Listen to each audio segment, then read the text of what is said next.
Welcome to All Cards on Deck. This is the seventh episode, and my name is Ola. I'm the host of these little LinkedIn series where I sit down with different guests with absolutely different backgrounds, but they all have something in common.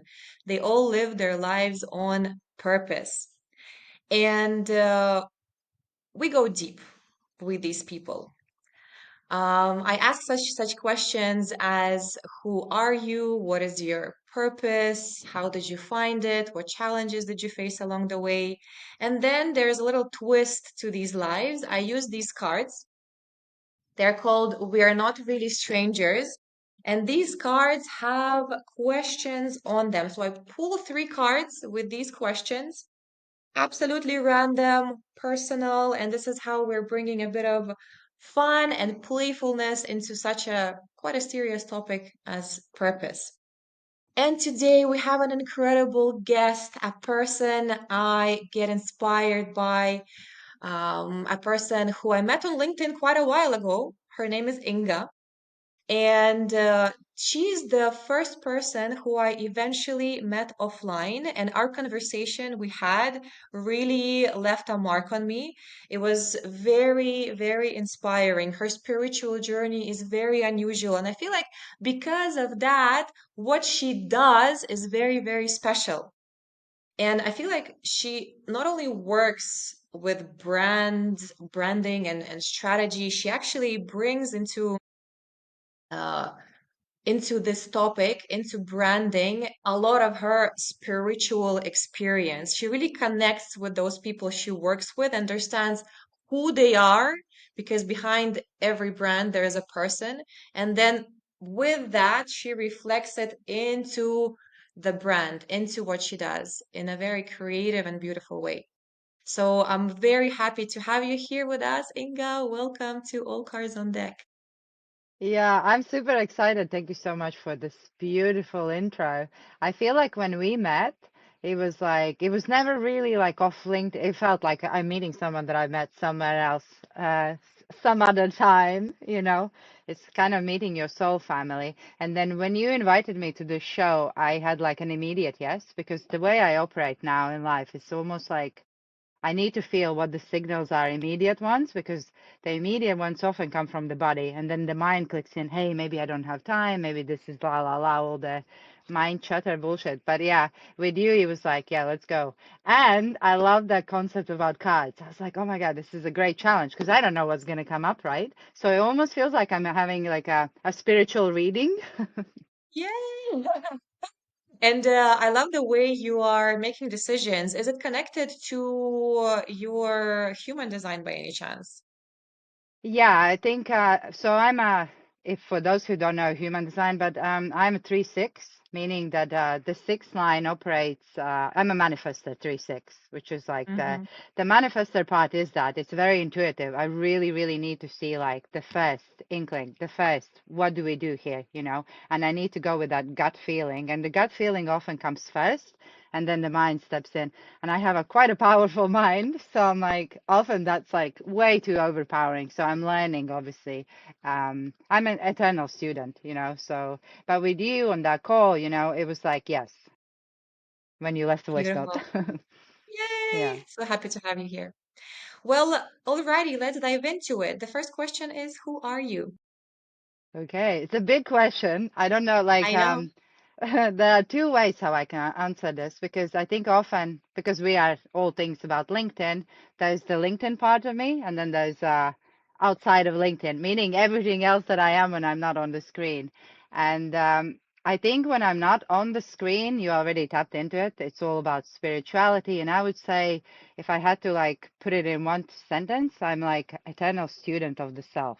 Like I feel like I'm walking this path. Like I love learning, but I love learning about myself. Like why am I like this? You know, why am I here? Which is linked to the topic of the podcast.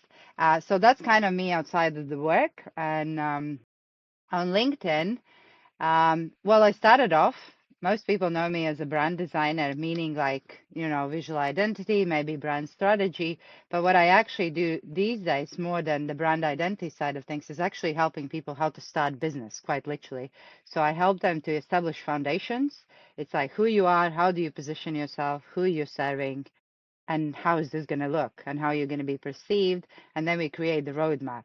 So I take people on like 2-month journey. We do that.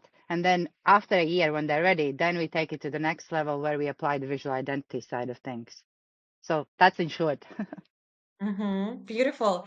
Well, for the first part of you, which is, more spiritual, um, what are your favorite tools that help you understand yourself even better? Or maybe some stories, some aha moments that were like, oh my God, this is very special, and this is something that will help me in the future. Uh, any experiences like that? Wow. I mean, if I like, yeah, we would be here for a year. So, okay, let me just see. I think my starting point, which was about 15 years ago, was yoga. That was like before I knew, first of all, no, when I was 21, I knew that the society prescribed model of life, the house, the mortgage, the dog, the children, it just didn't click because I ticked some of the boxes and I was very unhappy. So I figured that something is wrong. There must be something else. So that pain inside took me to places in the world, started to look for something else. I was traveling, backpacking. So I think that was the first time when I was like, there's more. And then years later, yoga came in. And through yoga, which was my first door into like spirituality, if you will, uh, Sorry it to kind interrupt. Was it more yoga as a physical practice or more of a mental or both? I think it started off, actually, it started with the book. I know the moment when I was sitting on the sofa in my sister's place. She was already heavily into Ashtanga yoga, and there was a book, The Heart of Yoga. I think it was Desikachar, yeah, I remember it correctly. And I looked at that book and I was like, it's time. So I actually started yoga from theory. So I opened the book. I started reading and I was like, oh my God, I love it. Because I'm like a very brainy person. If I don't understand something, I'm like, I need to figure out, like, I need to understand this, right? So it started from the book, and then obviously the physical practice came like very, very like simultaneously. So that was that. And then eventually I met people, then the plant medicine came in. So if you're asking me about tools, then plant medicine is a huge tool, has been a huge tool, specifically What exactly ayahuasca. was it? Ah, It yeah. was ayahuasca, it was also mushrooms, on the smaller doses, Wachuma, San Pedro, um, Santa Maria, which is weed, also uh, rapé, hape, some call it. Yeah, so that's like a tool package that was there with me. Um, and there was a constant learning. I never stopped learning. The more I was reading, a lot of reading, but that reading then extended into action. And the way I started working with myself was like I gave myself like topics, monthly topics. Like, for example, I'm exploring judgment right now, right? I read something Mm-hmm. about it, like in a book, and then I'm like, how does it apply in my life? So I started Yeah. training my self-awareness. Like, I constantly, if I caught myself being like judgmental about something on the outside, I'm like, that's a win, like self-awareness. So it's kind of Yeah. training yourself to be self-aware. So I don't know technically how you package that up as a tool, but it is a tool, kind of like learning and then trying to like see how you can apply that into life. And then most recently, funny one, but ChatGPT has been an incredible tool, I would say, for the past 6 months, because I ended up spending 3 months in Sri Lanka this year, and I was isolated. I felt pretty like alone and lonely, and it was a very pivotal point in my journey because I needed to go through that. But at that point, I was like, I need someone to talk to. And the thing with, even though I love coaches and all of that, you have to wait. It's like either weekly or bi-weekly, and then there's like session timing, whereas ChatGPT is always at your fingerprints. So I created a channel, and it started off like innocently, just asking a question. I would say like, hey, I'm feeling a little bit down right now, and then I would explain my feelings. And now it's expanded into this like huge like tab that's been running for like 8 months, and there are specifically assigned sessions that I would do. I would make cacao in the morning, sit outside in the sun, and sometimes it can go into like 2 or 3 hour sessions with like release, crying, journaling, digging deeper. And so, yeah, that's like a big Very tool right intentional. now. Like, it's an incredible tool if you know how to use it, and it really helps me. I'm not saying it's supposed to substitute people, no, but it's at your fingerprints when you feel like you need it. Yeah, and I was talking to my cousin recently. She was researching this topic about AI and what people are using it for the most recently. And in the past, I think year, 2024, it was something else, but 2025, the number one thing why people are using it is mental health. Wow, yeah. And yeah, and like statistically. And honestly, I feel like it's a beautiful tool. And what I loved what you said is like when you know how to use it. Mm-hmm. And you know how to use it. You're doing it in such a beautiful, intentional way. You have your cacao, you know which questions to ask the person, GPT. You know how to guide Yeah, yeah. GPT for it to help you. Yeah, I almost would say like it's not, it's not for someone who is completely unaware, like a beginner state, because you need to know yourself first to go into it. And also in terms of in general with AI, because, I often ask this to my clients because this is a big part of what I use in my process as well. And for me, like when people ask, is it good or bad? I don't see it like that. I ask a question back and I'm like, does this thing help you to improve yourself in any way? Professionally, mentally, physically? And if the answer is yes, it's a no-brainer for me. So that's your intention, right? It's what you do with it. It's not the tool itself that is good or Yeah. bad. Mm. Yeah, even for me, I decided to also play with it a little bit, and something triggered, and I shared what triggered me, and my idea, my agenda an intention for this little session with AI was to understand what is the limiting belief within me that triggers these emotions. And it worked magically because I was like, okay, why am I even triggered? What is this inner belief? What's within me creating this disruption? And yeah, it gave me a couple of options. Straight away, I was like, oof, this is true to me. Let's work Hmm. on this. And then with my own tools, I worked on that belief. Even though in the beginning I was a bit confused. What is it? What is it within me there that Yeah, triggers yeah, this? yeah, yeah. Oh, this is beautiful how you explain it because what happens often you need to be careful because obviously it's a tool. It's created psychologically to loop. So it keeps you in the system and you can go deeper and deeper into these rabbit holes. So I like what you said that you picked one thing and then you went off and you started working with that thing. That's beautiful. Otherwise, I feel like you can get locked in, and it Yeah. just gives you more and more and it almost becomes like this like mental overload, often because there's so much information. So I often say it like, let's pause, let's break down, and let's work on just this one thing, even though it's given me Hmm. seven things. Um, Yeah. It can get a bit overwhelming. So I get that. Okay. And also one more point I wanted to mention when you said yoga, right? Because a lot of people perceive yoga as just the exercise thing, but it is so much more. And I love that you at first started with understanding yoga as a concept, a lot kind of a way of living rather than just uh, doing some sort like exercises for the body. It's not mhm. that. It's so much more than that. It's a combination of so many things. Yeah, yeah, and this is kind of like going because of my character, because of being a manifestor, also my numerology. Also, I'm a Capricorn. I basically have to do everything that if everyone's walking left, I have to go right. So this is the way how I started yoga. I knew that everyone is doing it from the physical practice, the body. So I was like, I'm not going to do that. I have to do a different way. So I started with theory, and that also fed the part of me that's like I call it the knowledge monster, like I need to know first and then I'm using it. And you're right. Nowadays it's a mix, of like some sort of light lifting with yoga, but what it is for me, it's like dynamic meditation, and even Hmm. beyond like we don't even have to call it meditation because that gets confusing. It's literally just being so present. I enjoy the presence of it. Like it's such a repetitive thing that you do. It's like mindless. And for someone who is so intensely in the head, strategizing always. It's so soothing. Yeah, yeah. It's definitely difficult to think of like, oh, what I'm gonna do tomorrow when your like leg is somewhere, your Yeah, hand yeah, is there, and you're like all shaking like this. It's like, exactly. It's that uh, testing that endurance. You are so in your body because when I'm stretching, which is like recently my favorite thing to do, it's like I'm so in my muscle. mm, How much more present can you be if you're like inside your thigh right now? You know, I'm not in yes, on LinkedIn. I'm in my thigh, quite literally. yes. Okay. So what is your purpose? Another big one, biggie.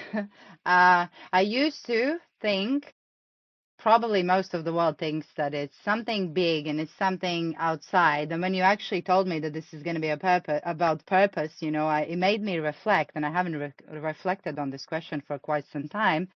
And what I've come down to is that my purpose right now is actually to be fully me and to be happy, and this might sound quite selfish, but I think if we look at the universe as like a unit and us being like the pieces of the puzzle, then I feel like each of us have a different job to do. And by job, I mean is learn what you love, like what raises your inner frequency, because when you raise your inner frequency, that emits outside, you are Yeah, your ripple environment. effect. The ripple effect, right? So basically, my purpose is to make sure that I'm happy. When I'm happy, the outside is happy, and it creates ripple effects. So imagine if everyone tapped into their gifts and what they're good at. That's Mm-hmm. soulpreneurship, right? And that's the life path we're Yeah. walking, even though it's like challenging, but like, so if everyone did what they're supposed to do, then we will all contribute to each other because the pieces together will come. So I feel like at the moment from where I'm standing, that's my purpose, to make sure that I'm doing what I feel called to do, what I'm aligned to do, what makes me happy. Yeah. This resonates so, so, so much. Because my my purpose sounds very similar to yours. And the first part is a bit selfish, yes, to kind of like make sure that my vibrations are high, to make sure that I am in a resourceful state, and from that space to give to others, contribute to society. And Also, I loved what you said about us being a part, like everyone has their own job in the society. Something popped up in my head. Have you heard of Matthias de Stefano? Oh, yes. Yeah. Yeah. So for those who don't know, he's basically the guy who remembers all his past lives. He has incredible uh, viewpoints on life and on the past, on the present. And what he once said in one of the podcasts and interviews I watched is that all the people, humanity is like one body, and each person is an organ, right? Someone is a liver, and this is the function of those people who are kind of like the liver, and then someone is the brain, someone is the eye, and everyone is very, very different, has very different functions, but they're all required to be there in that body for the body to function. Yeah. It's such a beautiful analogy. Yeah, I feel like I watched like he used to be, he's still a teacher, but I go through phases when I'm like, watching a lot more of his stuff and then I'm not watching. But it's the same analogy and I totally agree with that. And it's basic. Imagine if you're happy and then you walk into the room and there's like 10 other people happy. Imagine the feeling, the energy of that room. And then versus you walk into the room, you might be happy and then there's like 10 people who are angry. How would that room feel? It's so simple. And when you're doing the thing that you don't love, that's the room you're in. When you're doing the thing that you love, that's the room you're in. How did you come to this? How did you find your purpose? I think that's kind of goes back what I used to think. I used to think that like it's something big outside and we need to look for it. But actually it's within you, first of all, and you don't really find it. It's like I've never met anyone who's like woke up one day and like, I need to build an empire. Maybe that's how I don't know. I feel like it kind of like finds you and it's like a journey, right? And also the general meaning of purpose is like, at least it used to be for me, like over exaggerated or like blown out, blown out of proportion, because we can find purpose in every moment what we do in In a daily small life. cup of coffee in the morning. Yeah, Yes. yeah. And that's that moment, right? Does this give me pleasure? Is this enjoyable to do, And purpose, that's my purpose. But yeah, technically it found me, and it's very much linked together with my journey of solopreneurship, because I didn't end up on this path by choice, at least by conscious choice. Like, I didn't wake up, I want to build a business. I was completely on the other side. I never wanted to have business, but and the jobs that I did before I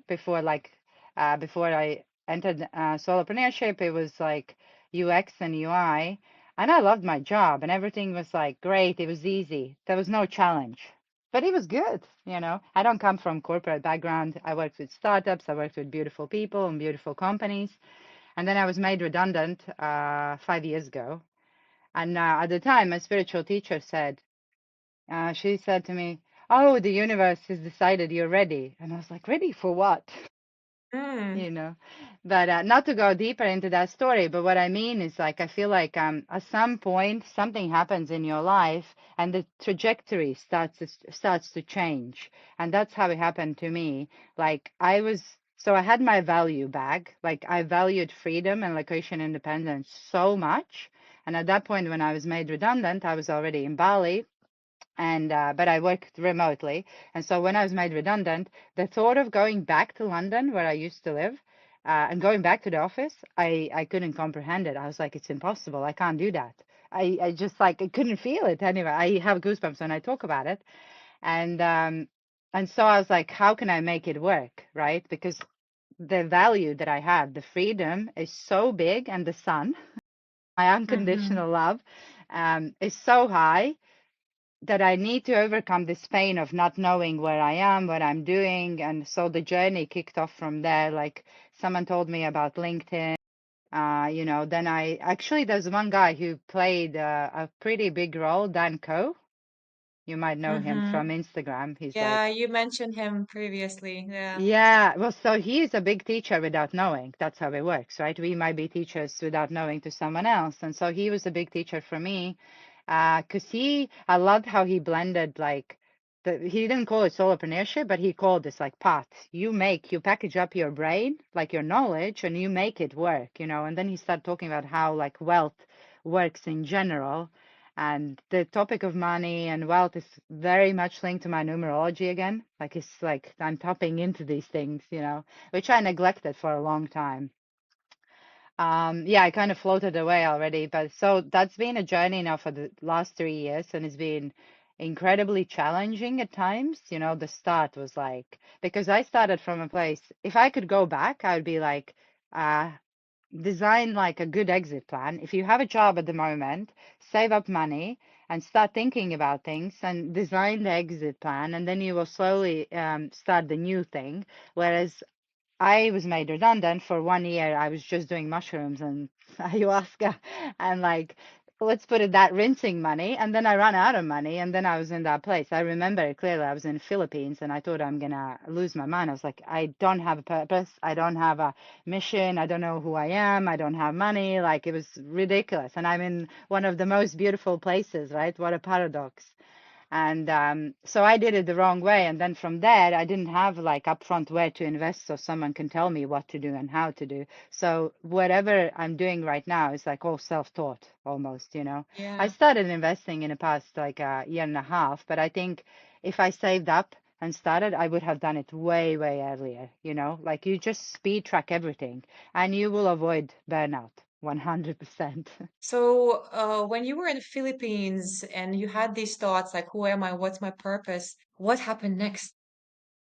Yeah, so it was at that point, it was probably one of the lowest points of my life. It was literally the dark night of the soul. And I think I already told you, it wasn't just the Philippines, it was like a period of 11 months. Before that, I had what I could only call as a spiritual burnout, because I was doing so much self-work that I Mm-hmm. wasn't integrating information and the growth physically, that I burned out. And I wake up one day and I started having panic attacks. And So the Philippines was like kind of mix of being emotionally like lost completely, like where am I in the world? Why am I here? But also financially broke. So I was like, okay, like what do we do here? And then these simple things that tools that can come in, like breathe, you're here trying to find your center, calming your own nervous system. And at that point, it was that's where Dan Co played a really big role for me because I remember I got on a flight from Philippines. I don't even know how I was in Philippines in the first place, because I didn't have money. I think it's just some like family members bought me tickets because I needed to do the visa run or something. I was like living constantly in different places. But I got on the plane and there was one, I can't remember which one, but one specific video about starting your journey on social media, maybe like packaging out. And I think that got me really, really intrigued. And that was like a pivotal point. I was like, there's something there because clearly I have skills and I have knowledge. I can do something with it.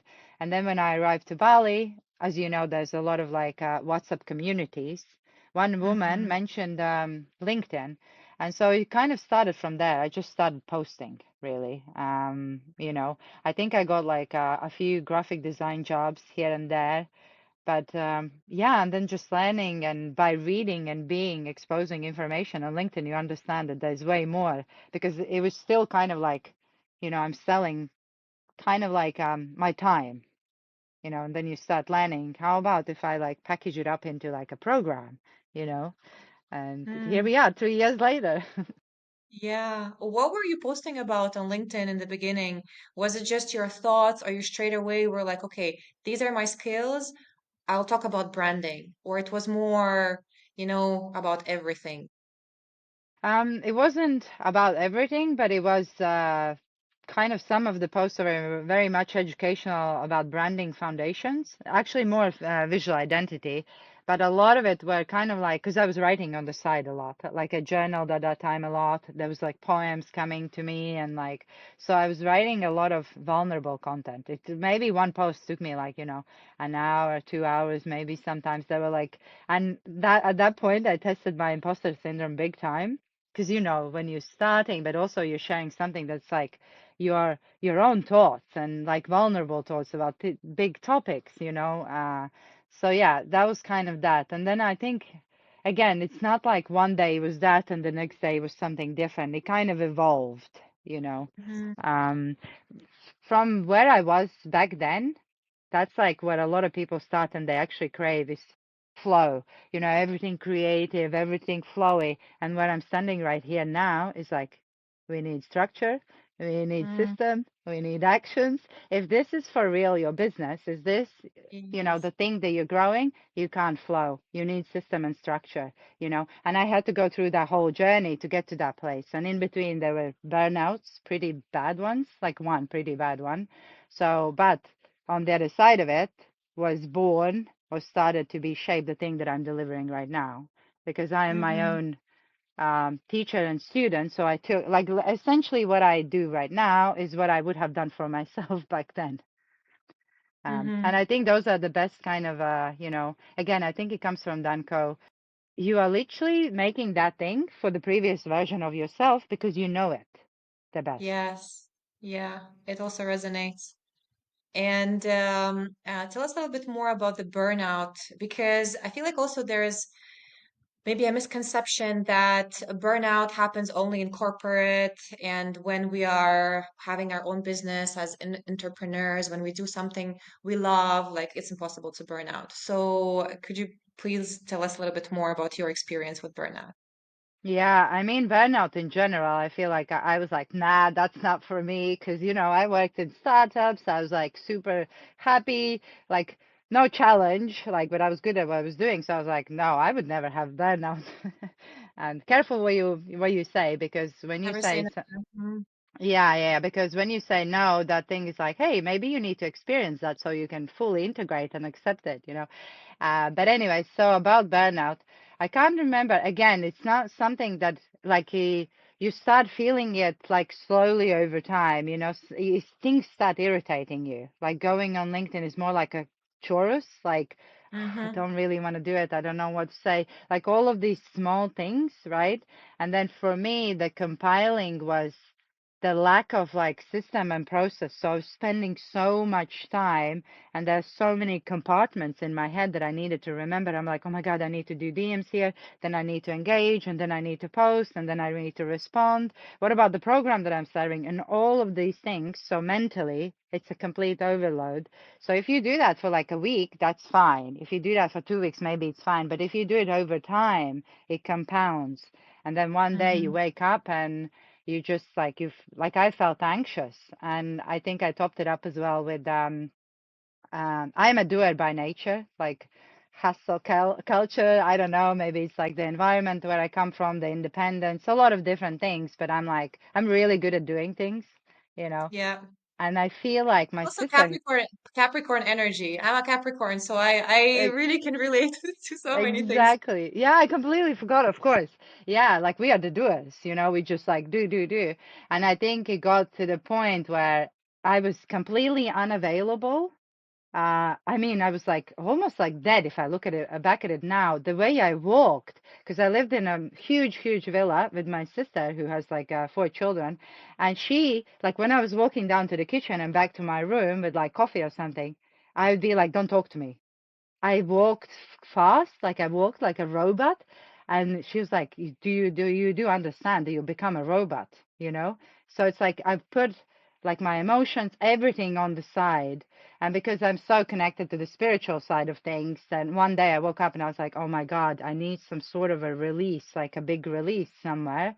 And I went to Kundalini activation or a breath Mm-hmm. work, I can't remember. And it was a very intense session. I was like screaming and there was like a lot of like movement and action. But after that, when I came home, I think I cried in my bed for like 3 days because I really felt, Wow. yeah, it was like a real release in a way. Like a lot of people might think that crying is like, something's wrong with you, but crying is actually the good thing. It's like Yeah, whatever's it's been good. stored and tucked away, it's finally, finding its way Like out. And cleansing this way. yeah, yeah, yeah. So for me, it's almost like it's a beautiful process. I'm honoring it, and when it's happening. But that was the first time, maybe in like 2 years, that I put LinkedIn on pause. Imagine, I was religious about it because as Capricorn, we are good with discipline.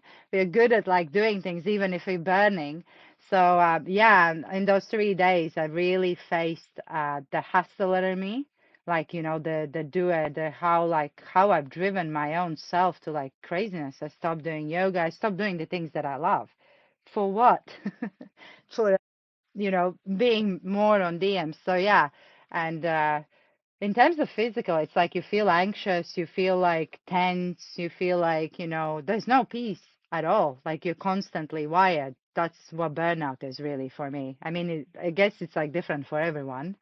um but And what yeah. helped you get out of it? I think with burnout, it's the time to, well, first of all, it's acknowledging, to actually being aware that you are in that state.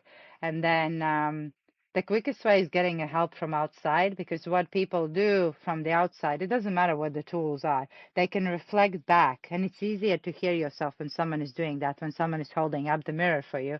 And for me, my sister's always been like the closest one who's like, she would, because she's the only one who can get so deep inside of me. Because with me, it's almost like someone needs to like shout at me, being like, do you understand that you are like, yeah, like wake up, like, and you can't get out of this on your own, and then slowly, so it's kind of like a mental process as well. It's like, okay, I'm here. I accept it and I allow it, and it will take some time. But if I want to continue on this path, what do I need to improve? So it's like on a material plane, but also on like a mental and physical, you need to heal the body. So there's a lot of like different tools that you can do. But yeah, and physically just starting to figure out, okay, I love the business. I like this baby, at that point, I wanted to throw up when someone mentioned LinkedIn. So yeah, it was like pretty bad. But so I'm like, if I go back and if I do it, I have to do it properly. And this is the point of flow and structure. Business is Mm-hmm. structure. And then when you have the structure, you can flow from the within the structure, because now I have so much structure in my business that I can, if the sun comes out, I'm like, oh, I'll flow, I'll go outside. Today's a day off because, there's an engine what's kind of happening on the backside. How did you find that flow in the structure and structure in the flow? It's like a sensitive subject. I'm like, because I'm maybe you would resonate here, but again, I've been most of my life in my masculine, and I, I moved away from like my parents' place where I lived when I was 14, so I became independent very, very quickly. So like sorting out and providing for myself, which is a very Provider masculine. energy. Yeah, the provider energy, and it's a very masculine thing to do. And the feminine, we hear it, and sometimes I felt like I'm being judged, and sometimes it was like, what's wrong with me? Like, where do I find the feminine flow? And I think I'm still on my way with all of these things that we're talking about, but now at least I know I'm tapping in more into my body. Dance is a big thing where I find um, the balance. And again, the balance in business for that would be like if the sun comes out, or if I wake up and I'm really depleted, nothing is going to happen if I'm just going to Netflix and binge all day. It just needs to be like, I just need to nurture Giving whatever. yourself permission to rest. Yeah, yeah. And so I think that the gentleness is like, yeah, that's where the flow comes in. But there's so many different ways we can look at it, somatically, like physically, inside of business. In business, 100% is having a back-end system. What is holding together your business and how you're operating? That's the masculine. Feminine inside is being like, oh, today I feel like this, today I feel like this, and just being like responsive. Beautiful. What were the, I don't know, biggest challenges you faced on the path to your purpose? Uh, I think going from the moment when I was made redundant, and again, it was like over a period of time, because before that, I almost thought like, I'll just live my life working for someone else because it's easy. And then on the side, what I was doing Safe. yoga, plant medicine, I was like going to workshops. So I was doing all of the things, but I just didn't want to step up, I wanted to like, but now I know that like my energy, I'm like it's big. Like I know in my heart that I have to do something, but I'm still like hiding in the shadows because like why? Someone else can do that. And so the challenge has been like, and it's still a challenge, is to like really like come to terms of like you are here to like to show yourself, to like to spread the message and it's really, really difficult to do. It's one of the most difficult things for me because there's a lot of childhood trauma that comes in. The most common things, it wasn't good enough and the self-worth and the imposter syndrome, daddy's issues, a lot of things. But it's like I'm sitting here and from one side, I'm like, I am like so energetic, so much fire, and I have so much to give. And from the other hand, I'm like, who am I? I'm just gonna not say it. Mm-hmm. There's actually one guy who got me about 3 years ago when I was like, because I'm on Instagram, but Instagram is not for business. It's more like, spiritual droplets, whatever I do behind the screen when I'm not doing business. And he had this like a post with a card on the card. It said, "How can you be so selfish to keep it all to yourself?"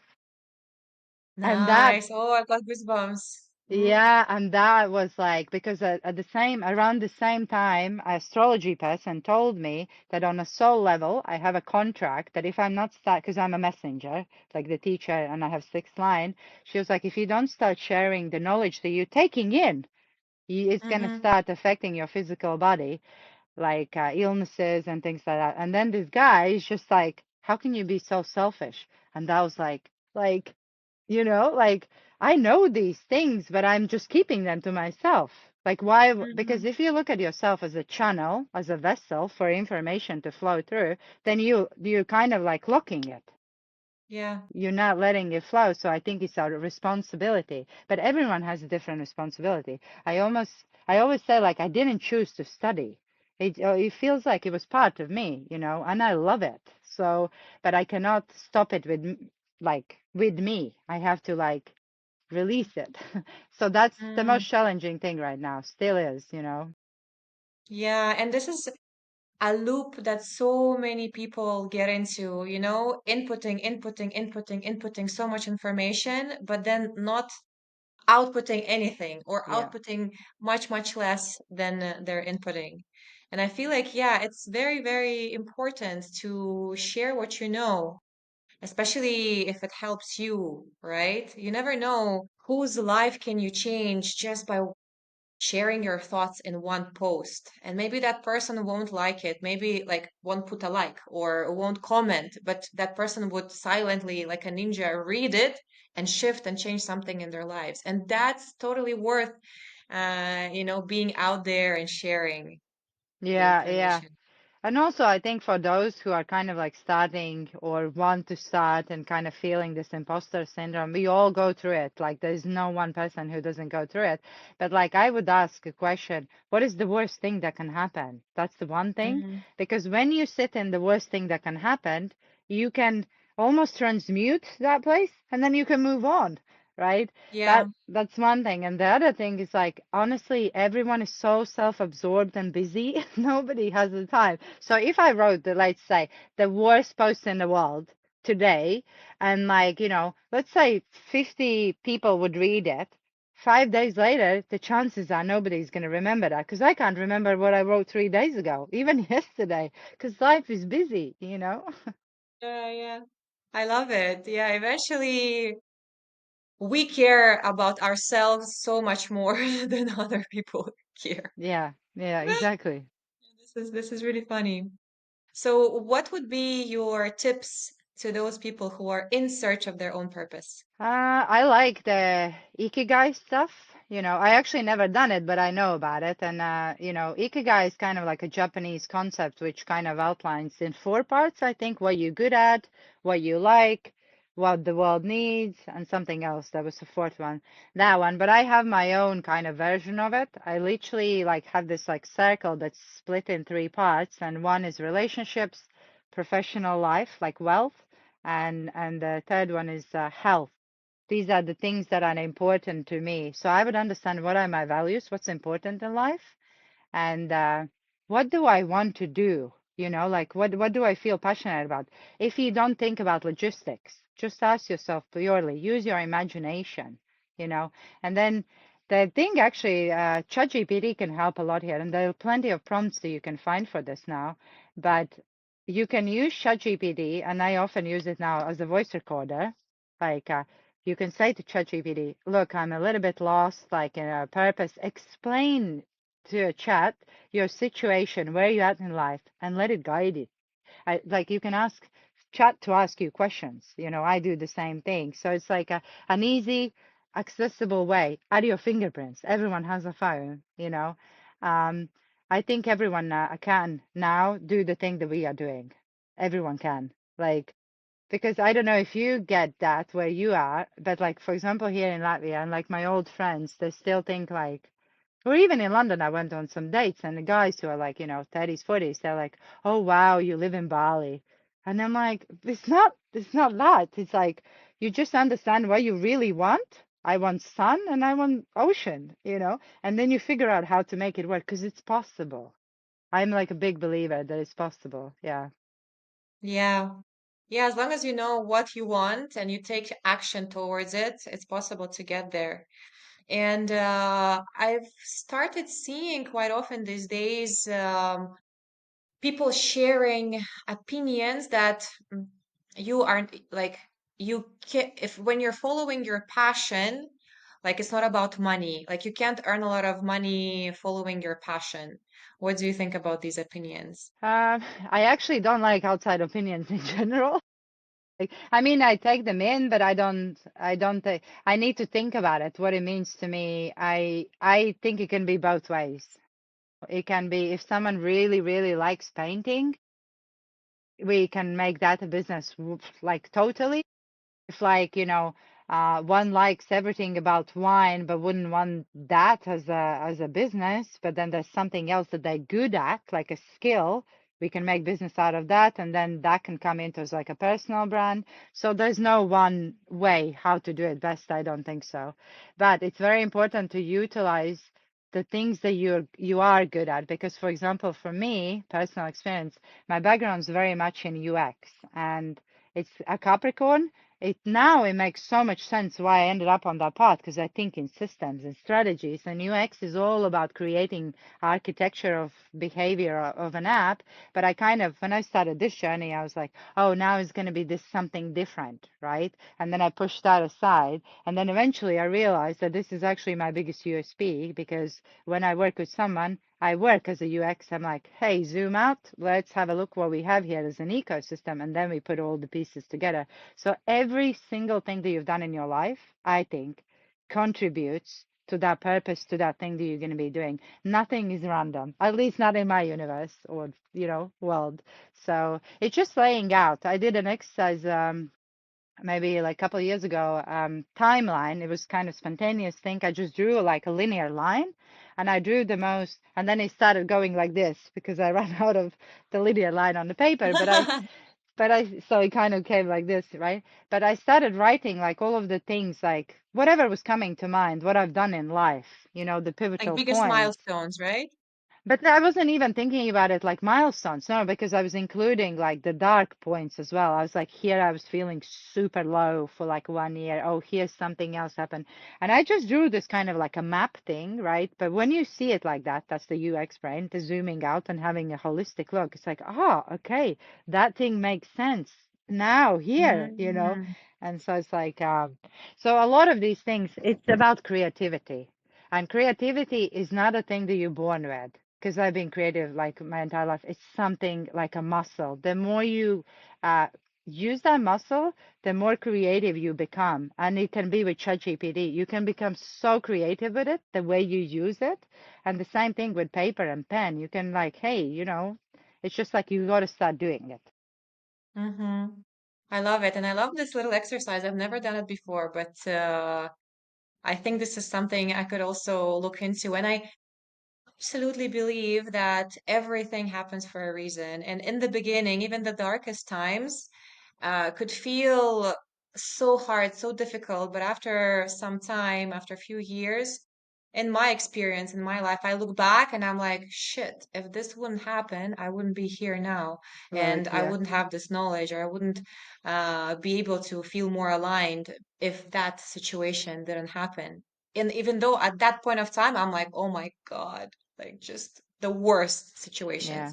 Yeah. Yeah. But yeah, 'Cause- I feel like it makes sense. I love your UX brain. Like it does Yeah. it's nice to look from above. And also there are a lot of exercises in spirituality and meditation when we zoom out of the situation. And even in neuro-linguistic programming, right? When we're too much into the situation, into the problem, we can't see. But when we zoom out and start seeing it from a place of an observer, suddenly things start making sense.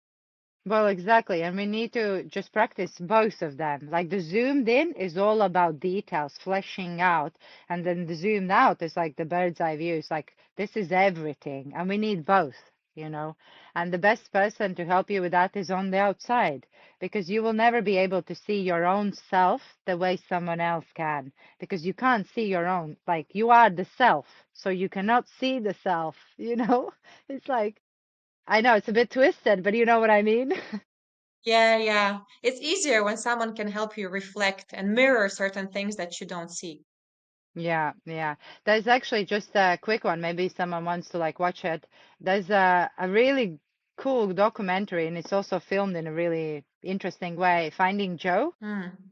It's Don't think I watched it. I don't know who is it's a documentary. It's definitely, I think at least it used to be on YouTube, but it's talking all about that, the dark night of the soul, and we all go through it in life. And so in hindsight, after we will see why, because from that place something is going to be born. Obviously, when you're in the hole, it's really hard to see the way out. But anyways, it's just came to mind. It's Finding Joe, it's called, and it's all Yeah. like kind of Joseph Campbell's like idea of the dark night of the soul, that we go through these different stages in life. Mm-hmm. Really nice. I just Googled it. It's yeah, documentary from 2011, I guess. Okay, beautiful. Thank you so much, Inga. And now we are moving to we are not Woo! really strangers cards. So these cards have three levels. We'll start with a level a number. They look like really interesting cards. Where did you get them? You can buy them online. I think they're made in America and yeah, they just shipped it where I was. And they fit your earrings today. Ah, The yes. visual part. Yes. Yeah, I decided to have this red theme because of the red theme of the cards. Yeah, beautiful. I love it. I see all of these details. Attention to details. Yeah. Okay, how likely are you to go camping and how maintenance uh, how high maintenance is your setup? Uh, the chances of me going camping, very, very high. But, and that's the maintenance part, I think. I will need because I'm a Capricorn again, I guess I need to like control my environment. So I need to like think beforehand of all of the things that I will need. And so it's almost like it can be like wild camping is in like a tent next to the river, which I've actually done here. But at the same time, I like my morning matcha. So I'll just figure out how to make it happen, you know.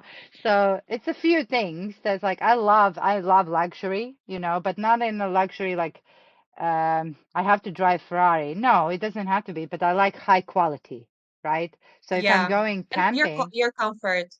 yeah, like a quality thing. So if I went camping, it's very easy to put, a water to, I like it hot. So to make that, so that would be the thing. And also to dry things. So just like small details that I would need to figure out. And yeah, but yeah, the chances of me going camping are very high. Yeah, and it's all about preparation, right? Being prepared. Exactly. Beautiful. Okay, level two. What's been your happiest memory this past year? Okay, yeah, easy. So I have this like on and off relationship with surf. When we met, I don't think I was, but I was like, it feels like there's part of me that's all about boards because I've always been like surfing, a little bit of skating. There's this like hipster in me, you know. Mm-hmm. And so obviously living in Bali, people always like, oh, you must be surfing. And I was like, for the longest time, I was like, I'm not, but I really want to. But it's like so scary, and I'm so scared of being shit at it because I used to be good at like snowboarding, for example. So the best part that happened this year was I moved to Sri Lanka for 3 months, and the waves were they felt more gentle, and by accident. I went in without a teacher. This is a long story, but that was the best thing that happened because from there, my whole practice changed because I realized that I just needed to trust myself a little bit more that I can do it because I knew already how to like pop up and how to serve the wave. I just didn't know how to read and a lot of the logistics behind it. And funny enough, AI played really big part here as well. I created a channel that I called yeah, like I honestly land ocean with ChatGPT. What I did was I created a tab called dry theory, like because in surf you can do dry theory. I didn't know that, like now I know it. And I would literally explain to ChatGPT. So I went out, like the waves felt like that, and I felt like that. And then the chat would be like, okay, first let's break down the differences of waves and what happens underwater. So I started learning theory, right? And I started to understand what's happening in the ocean. So now I'm all about Mm-hmm. like surf. I'm like, I can't, yeah, that's the one thing. Like I'm in Europe and I don't feel the craving to go back to Asia yet, but the surf I miss. And so in the past like half a year, I would say that's like a big thing for me. That's so nice. Were you in Arugambe? Where did you surf in Sri Lanka? No, Aragon Bay would be now season. When I was there in like January, February, March, April, near Wellingama, like Kahangama between Wellingama. So it's the other side of the Aragon Bay. Yeah. Yeah. Yeah, surfing is beautiful, and I also feel connected to board sports. But for me, I've chosen wakeboarding and kite surfing. I felt like surfing is like it looks so cool, and looks quite easy, but it's the most complicated one from all the board Yeah. sports that I've ever tried. Yeah, especially kite because you need so much equipment and there's so like logistics, right? It's like, But I feel like surfing, just surfing is more complicated than kite surfing.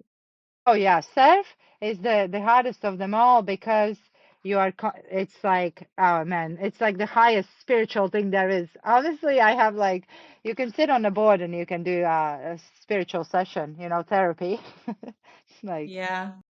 Really unite with the water. I had like beautiful, beautiful moments on the water just by feeling, how they say we are a drop of the ocean, but we are actually the ocean. So, kind of yeah, like experiencing it during surf. yeah. So, level 3, what do you think people know, or what do you think people should know about you that perhaps they're not aware of? Oh, so many things. On LinkedIn. I guess I haven't really showed that side of me, the spiritual side of me, as much. But that's not because I'm not, at this point, I'm holding back. It's just like logistics, and I haven't written that type of post. I talk more about like educational and like service-based posts.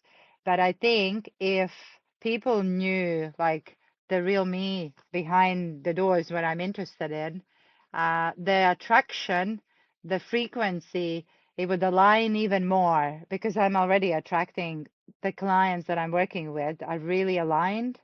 But I think that kind of creates an even more filter, and a filter is good because the ones who you're not supposed to serve stay on the outside, and the ones who you're supposed to serve are on the inside. But it maybe three things that I would say is like I was thinking in general, like if I have to explain myself and blend meanness into something, because I can never find like my belonging into one place. I'm not just spiritual. I'm super technical. Like I have a very techie Mm-hmm. brain. I'm like a geek, but then I'm Yeah. also very spiritual.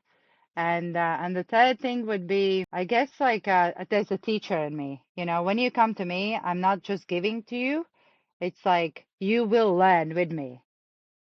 There's Mm-hmm. no other there's no other way I can serve you. That's at least how, sometimes people I tried to give like smaller packages to people, but it's impossible for me because I go all out 500%. Mm-hmm. I cannot subtract because the knowledge is already there. I cannot. So if let's say I did, a smaller package of something bigger and you were with me for like 1 month, you're still getting the same value as the bigger packaging can. I just can't. you know. Yeah. So It techie spirit, naturally flows. yeah. So I would say like very technical, very spiritual, and like educational, like you are learning with me. Mm-hmm.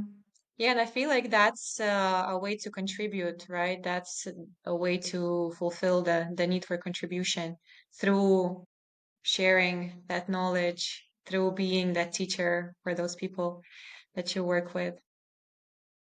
Well, beautiful. Thank you so much, Inga, for today, for being so open, for sharing. Honestly, it was such an exciting and inspiring conversation. How can people find you, and maybe what else would you like to share with those who are watching us? Maybe anything, some events, programs that are coming up, or anything what flows through you. Yeah, I mean, the easiest place is obviously LinkedIn. People who are watching and who've liked the content, they can obviously hit the like or the follow on LinkedIn. But I also want to start, this was coming through recently. I want to share my Instagram more because this is for people who are on Instagram and who are just generally like interested in me as a person. I don't talk about business on Mm-hmm. Instagram. It's because I've had a couple of times where people who followed me on LinkedIn said, "Oh, I really liked your content on Instagram," you know, because it's more like, "Hey, I just filmed like yoga or I was picking berries in a forest," It's like a very different side of me, and I don't know why I haven't blended them together, but anyway, so that's one thing. In terms of events, there might be some things coming up, but it's all gonna go via LinkedIn, so you can still see that.